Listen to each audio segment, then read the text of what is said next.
સુરતના ડિંડોલી ખાતે આવેલા રાજમહેલ મોલમાંથી લોહીથી લથપથ હત્યા કરાયેલી લાશ મળવાના ગુનાનો પોલીસે કલાકોમાં જ ભેદ ઉકેલી કાઢ્યો હતો અને ડિંડોલી પોલીસે 3 હત્યારાઓને ઝડપી પાડી સળિયા પાછળ ધકેલી દીધા હતા. સુરતમાં કાયદા વ્યવસ્થા સામે વારંવાર સવાલો ઊભા થઈ રહ્યા છે, ત્યારે સુરતના ડિંડોલીના રાજમહેલ મોલમાંથી રાજ દુબેની હત્યા કરાયેલી લાશ મામલે ડિંડોલી પોલીસ દોડતી થઈ હતી અને સુરતના ઇન્ચાર્જ પોલીસ કમિશનર વાબંગ ઝામીર, અધિક પોલીસ કમિશનર બગડિયા, નાયબ પોલીસ કમિશનર રાજેશ પરમાર અને મદદનીશ પોલીસ કમિશનર ગોહિલની સૂચનાને લઈ ડિંડોલી પીઆઈપીએલ વાઘેલાની ટીમ પીએસઆઈ ડીએ ગોહિલ સાથે તપાસમાં જોડાઈ હતી અને police technical surveillance, human intelligence અને સતત તપાસના આધારે આરોપીઓ સુધી પહોંચી હતી.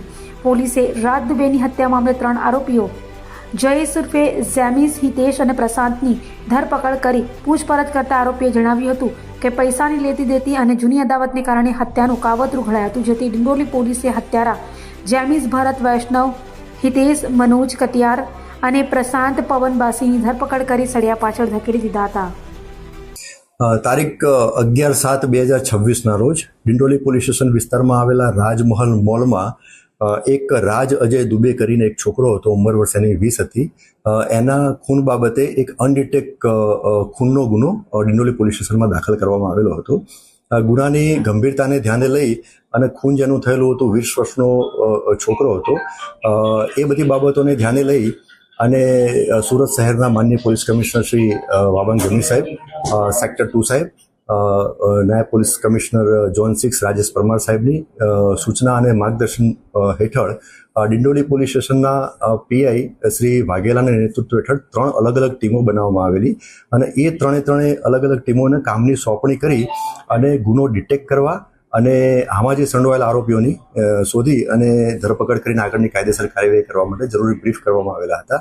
જે અનુસંધાને હ્યુમન ઇન્ટેલિજન્સ અને ટેકનિકલ સર્વેલન્સના આધારે આમાં જે સંડોવાયેલ 3 આરોપી હતા એની વિગત ડિંડોલી પોલીસને મળી. એ આધારે ડાંગ જિલ્લાના સાપુતારા તરફ જવાના રોડ ઉપર આ 3 આરોપીઓ એક 2 વ્હીલરમાં જતા હતા, તો એમને ઇન્ટરસેપ્ટ કરી અને 3 આરોપીઓને ત્યાંથી લઈ અને ડિંડોલી પોલીસ સ્ટેશન લઈને આવેલા છે. એમની પ્રાથમિક પૂછપરછ અત્યારે હાલ ચાલુ છે. પ્રાથમિક પૂછપરછમાં એમને ગુનો કરેલાની કબૂલાત કરેલ છે અને આ જે ગુનો જે મોટિવ હતો આ 3 આરોપીનો, એમાં એ રીતનું હતું કે 3 આરોપીના પહેલા તો નામ જણાવું કે 3 આરોપી પૈકી પહેલા આરોપીનું નામ છે જયેશ ઉર્ફે જેમીન ભરત વૈષ્ણવ.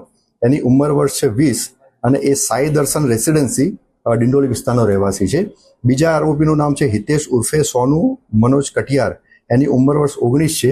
એ પણ સાઈ દર્શન રેસિડેન્સી ડિંડોલી સુરતનો રહેવાસી છે. અને ત્રીજા આરોપીનું નામ છે પ્રશાંત ઉર્ફે પવન ઉર્ફે બાશી રાજુ સિંધે. એની ઉંમર વર્ષ 19 છે. એ છત્રપતિ શિવાજીનગર લિંબાયતનો રહેવાસી છે. આ 3 આરોપી અને જે ભોગ બનનાર જે છે એ બધા મિત્રો હતા. આ જે 3 આરોપી પૈકી 2 આરોપી એટલે કે જયેશ વૈષ્ણવ અને હિતેશ કટિયારે એને અને વિક્ટિમ જે છે ભોગ બનનાર રાજ અજય દુબેને એને પૈસાની લેતી દેતીની મેટર હતી. આ વિક્ટિમને આ બંને આરોપીઓએ 5000 રૂપિયા આપેલા હતા અને એ બાબતની આ 4 જણ ભેગા થઈ, એટલે કે 3 આરોપી અને વિક્ટિમ આ 4 ભેગા થઈ અને વાતચીત કરતા હતા અને એમાં વાતચીતમાં ઉગ્ર સ્વરૂપ લીધું અને એ ઉગ્ર સ્વરૂપ અને વાતચીતના અંતે આ જે જયેશ જેમીન ભરત વૈષ્ણવ અને હિતેશ ઉર્ફે સોનુ મનોજ કટિયારે એ બંને પાસે હથિયાર હતું. એટલે એકના પાસે છરી હતી અને બીજાના પાસે ગુપ્તી હતી. તો એની ઉપયોગ કરી અને આ વિક્ટિમને એ ગંભીર ઈજા કરવામાં આવેલી હતી, જેના કારણે આ વિક્ટિમનું મોત થયેલું છે. હાલમાં ગુનાની તપાસ ચાલુ છે. બંને હથિયારની વાત કરું તો હાલમાં પ્રાથમિક પૂછપરછ ચાલુ છે. હથિયાર હજુ રિકવર કરવાના બાકી છે અને આ 3 આરોપી જે 2 વ્હીલર ઉપર ભાગ્યા હતા એ 2 વ્હીલર પર પોલીસે તપાસ દરમિયાન હસ્તગત કરેલું છે અને એને કબજે કરી અને આગળની કાયદેસર કાર્યવાહી કરવાની ચાલુ છે. આ 3 આરોપીઓ પૈકી એક પ્રશાંત ઉર્ફે પવન ઉર્ફે બાસી રાજુ સિંધે, એના વિરુદ્ધમાં અગાઉ લિંબાયત પોલીસ સ્ટેશનમાં 2024માં એક શરીર સંબંધી ગુનો પણ દાખલ થયેલ હતો. આમ હાલમાં આ ગુનાની તપાસ ચાલુ છે.